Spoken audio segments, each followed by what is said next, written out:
Hi, my name's Isaac, and this is a 2019 Ford Ranger XLT. And now that the Ranger's back in the States and brand new for 2019, I want to show you guys why it might just be able to dethrone the Tacoma as king of the mid-size pickup trucks.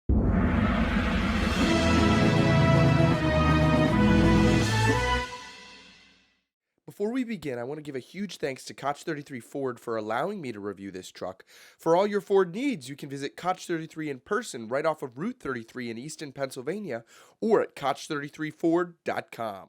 Now in my Tacoma review, as some of you may recall, I said I didn't purchase the Ranger because it was a little bit out of my price range, but that was initially when it came out. You see, when I went to go test drive it, not at Koch 33, mind you, a different dealership, the test drive sales associate told me, and I quote, he told me this, he goes, "We actually don't have any incentives or discounts on this truck, so you're pretty much just buying it as is."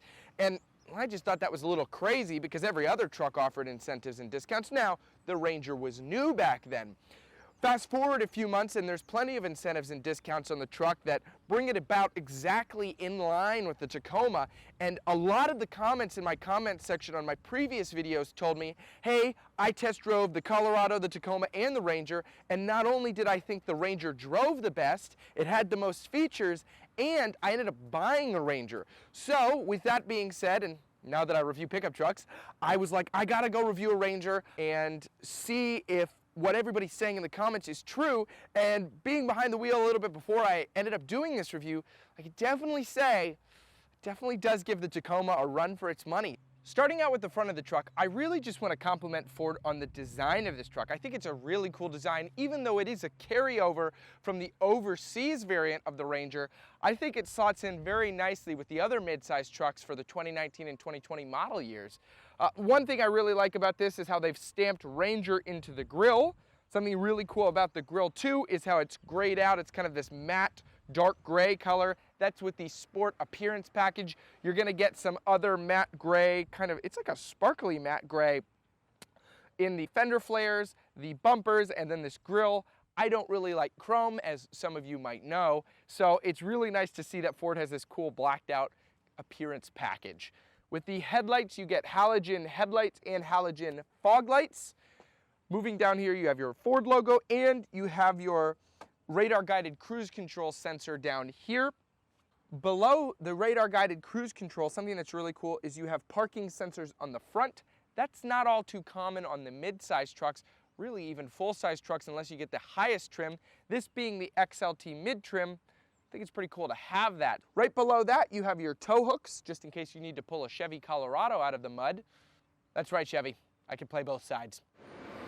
Underneath the hood, the Ranger's powered by a 2.3-liter four-cylinder EcoBoost. That got a lot of people up in arms when it was announced that would be the only engine on the Ranger for starters, though this truck does make 270 horsepower and 310 pound-feet of torque, which is more than the Tacoma torque-wise, and its horsepower is almost there with the other trucks. So it doesn't lag behind that much. In fact, with the automatic transmission in this truck, I'd argue it shifts better and it's much better in highway and low-speed traffic than some of the other mid-size ones. Moving on to the profile of the truck, you have your Ranger badge right here with the XLT stamped in here. Now, if you had the XL or the Lariat, that would go stamping in there. You have black plastic mirror caps, black plastic door handles. You have running boards on this particular XLT. This one also has 17-inch matte gray wheels. Those also tie into that Sport Appearance package along with these little fender flare cutouts. I think it looks really fantastic against this hot pepper red metallic exterior color. That exterior color is a mouthful to say, but I do think it is a really nice color. I think it's so funny though how vehicles name all their different colors. You can't just have gray anymore. It's gotta be cement gray or destroyer gray. And in this case, it can't just be darker red. It has to be hot pepper red metallic. Man, that is so funny. Moving on to the back here, you have Ranger stamped into the aluminum here. I really like this trend in the truck industry right now. A lot of vehicles are doing this. Ford, Toyota, Chevy, they are stamping either their full brand name or the submodel name of the vehicle into the tailgate. I think it's so cool. You have your Ford logo here with your backup camera. You'll have the backup sensors there as well to aid you. So this truck is really safety conscious, which is cool. You also do have your blind spot monitoring system built into the taillight here. That's very unique. You don't see that quite often on anything. Pulling the tailgate down though, I do have to say I'm a little disappointed. No dampened tailgate. Now, Ford does save this by being an aluminum tailgate, so it's quite light, but it really does slam like that. I kind of wish Ford would have done an aluminum dampened tailgate like some of the other competitors have. Moving into the bed itself, this one has the 5-foot bed, which is the only option with the crew cab. You do get a max payload capacity, if properly equipped, of 1,860 pounds. And a max tow rating, which this one does appear to have the tow package, of up to 7,500 pounds on this truck. Not bad for a mid-sized truck. That is right in line with all its other competitors. It's better than some, a little bit lower than others. It's perfectly in the middle. One thing I do like about this bed, this is a drop-in bed liner, so it's not a spray-in, just a drop-in plastic one. It does have these hole coverings for the tie-downs. I don't know if I've ever seen that on any other truck. I don't know if that's just for this plastic spray-in bed liner or what. Maybe that's a thing I'm not aware of, but I think that's cool regardless. Moving on to the interior of the Ranger, this is where the truck really shines in certain aspects. It's almost fully equipped, even being a mid-trim model. You have an 8-inch touchscreen display here. You're gonna have your controls and your infotainment and stuff. You do get heated seats on this XLT, which is really nice. You're gonna have your 12-volt slots down here, 2 of them, which is pretty convenient. You don't see that a lot, especially in the front driver's seats of cars. You're gonna have USB in the bottom. If you plug them in, you'll get your Apple CarPlay, your Android Auto. And then right below that, you have stuff for your parking sensors, your trailering, and your auto start-stop. By that I mean, as I've mentioned, some of the other vehicles in this class have this, where if you're at a stoplight and you stop the vehicle for a prolonged period of time, the engine will shut off to conserve fuel, so you get a little bit better gas mileage. And then right when you start going again, engine kicks on. You don't even have to turn it off or anything. Very convenient, very forward thinking on Ford's part. To start up the truck, it does still use a traditional key. It would be nice to have push button start, but I could do this all day. I absolutely love doing this with the key, and I think that's what Ford is betting on. I think they're going, why would we put push button start in? You love to do this, don't you? You love to flick the key. And I go, well, yeah, I do love to flick the key. I wouldn't be able to flick a key if I had push button start. So I think that's what they're counting on. One nice feature though is it does have remote start on the key fob. Not a lot of vehicles have that in the class. They're kind of slowly starting to adopt that more, but I really like how it does have it, especially here in Pennsylvania where we can get some pretty harsh winters. It's nice to know that this truck comes with the factory remote start. That's pretty nice on this. I'm looking around because there are lots of jumping spiders. I'm gonna have to fight the jumping spiders off with this key. Like, it's terrifying. I've had like 4 spiders on me throughout this video. It's scary. I'm scared. So all I have to defend me is this Ford key. Turning on the vehicle, you're greeted with the traditional information in the small gauge cluster screen. You get your speed, the auto on and off engine feature. You're gonna get your temperature, the mileage, stuff like that. If your seat belts are on, the doors are open. Then flanking the center screen, you do have 2 traditional gauge cluster dials for fuel, engine temperature, RPM, and actual mileage if you do want to look at the traditional mileage. Now, if you get the Lariat trim, you only have 1 center gauge, and that's flanked by 2 small screens. So that's actually really cool to have that on that one. Moving on to the infotainment screen, the sync system is fantastic. It's a really responsive, definitely like the best in the industry. I believe this is Sync 3, if I'm not mistaken. It could be Sync 4. I'll put it on the screen. I don't know if Sync 4 is a thing that exists, but you do have navigation. You'll have Apple CarPlay and Android Auto, as I mentioned previously. One thing that this has, which is crazy, is this has optional 4G LTE Wi-Fi in the truck. That's mind-boggling. Like, coming from a time where cars had AM, FM radios, now you can get Wi-Fi inside the truck. That's so cool. This XLT has that as an option. I just think that's nuts how far we've come technology-wise, that trucks used to just be these workhorse vehicles that didn't have anything in them, and now they have 4G LTE Wi-Fi.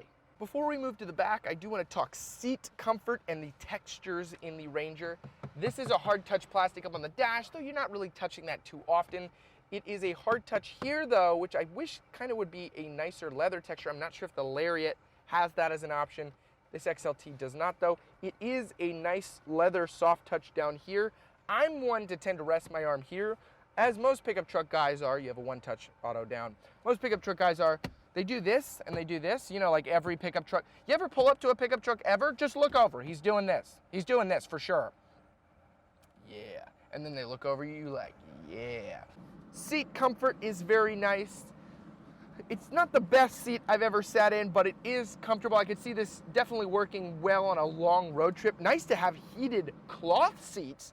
Let's go to the back. Moving on to the back of the Ranger. I do like how these seats feel. These are pretty nice.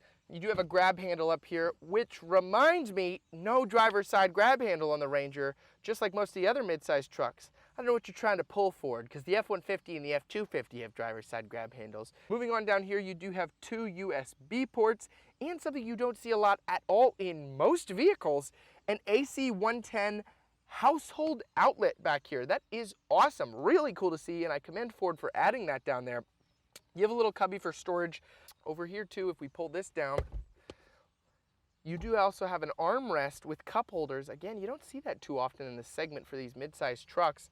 Usually pretty bare bones in the back, which is funny because they make a crew cab, but then they don't give it any amenities in the back. This Ranger definitely has given the amenities, which is really nice. So if you're planning to take backseat passengers rather frequently in the truck, I think the Ranger might be the truck to go with just because it has so many features back here.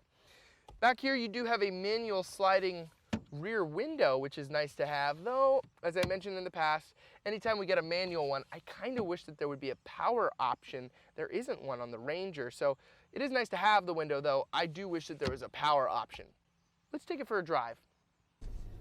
All right, driving the 2019 Ford Ranger. I'm really excited to drive this truck. I really have looked forward to this one, especially for a long time. I think that this is the closest direct comparison to the Tacoma for taking the king of the hill for the mid-sized truck. I think the Colorados are good. I'm planning to review a Colorado eventually, if Chevy lets me after me saying that. And I think they're good trucks, but I really think Ford's got it in the bag with this Ranger. Like, you know what? I'm gonna go this way. The Ranger just handles so great, and I'm excited to really get this on the highway. I'm on back roads now, but if the Jeep Gladiator's 8-speed automatic transmission was anything to show us, this 10-speed should be fantastic. So far, we're going about 40 on a back road here, and it does handle really well. It almost drives like a car, which for some people could be good, for some people could be bad. They'd prefer that more trucky, rugged feel. But I like my ride being smooth and not a lot of wind noise, and there's not a lot of wind noise in the cabin here. It is really quiet compared to some of the other trucks that I've driven. I love that the XLT and the Lariat trims incorporate blind spot monitoring. You have lane departure warning, which, okay, in all honesty, I like that it's included. For me, I hate lane departure warning. Lane departure warning is the most annoying thing in the universe because I turn it off on my truck. Toyota includes a button on the Tacoma's steering wheel because they know you're gonna hate it on the truck. Because when you're in a mediumly sized wide truck, it's gonna cross the white or the yellow lanes even a little bit. Now here's the most annoying thing: when you're on the highway and there's the little white lines, it even gets that. So when you're merging, the lane departure warning's like beep, beep, beep, beep, beep, beep, beep, beep, beep, beep. And so I'm just not a fan of that. Engine just stopped because we're at a red light. That is fantastic. It lets you know. That's a really good thing on this. On the screen in the center of the dash, it lets you know that the engine stopped, and it has the little auto, hey, I'm stopped on, and then okay. And then we're going, and we're going, and we're good. And it kicked back in. And I think that would be about... That beeping you just heard was the front sensor. I was pulling in next to my Tacoma, and it was the front sensor going, hey, you're getting a little close to parking it. So that's another really cool feature, is it gives you that notification that you're getting close with the radar cruise control. That also aids in auto braking and auto stopping in case there's an accident, and the truck will take over and automatically stop, which is really fantastic. So yeah, that was my driving impressions. I think it handles really well, and I really like how it is overall. It's a good truck. So Isaac, what do you think of the Ranger? Isaac asked himself in the third person about the Ranger. Well, I like a lot about it. I think the exterior styling is really cool. I especially love this sport trim. I love the seat comfort. I love the 4G LTE Wi-Fi. That is mind-boggling. I really like the design of certain things on the interior. The infotainment system is really speedy, though I don't necessarily like how it's angled. But I think it's a good truck. I really like it. Give it a look. I'd say every review that I've done on these trucks, whether it's a Ford, a Chevy, a Dodge, a Jeep, whatever, I think that you guys should be the ones to predeterminately decide, obviously, which truck is best for you, because I think it's different for everyone. Thank you for watching, guys. I really appreciate it. If you could hit subscribe, that would be awesome. I'm really trying to get to 1,000 subscribers. That would be really cool. If you could like the video, maybe leave a comment. I'd love to know what you think about the Ranger. I'd love to know what you think about your own truck, and let me know about that. If you're in the market for a Ranger, an F-150, an F-250, you can visit Koch 33 right off of Route 33 in Easton, Pennsylvania, or at Koch33Ford.com. Thanks again for watching, guys, and remember, no matter what truck you get or have, I'll pray it lasts you a long time and it serves you well. Thanks for watching, everybody.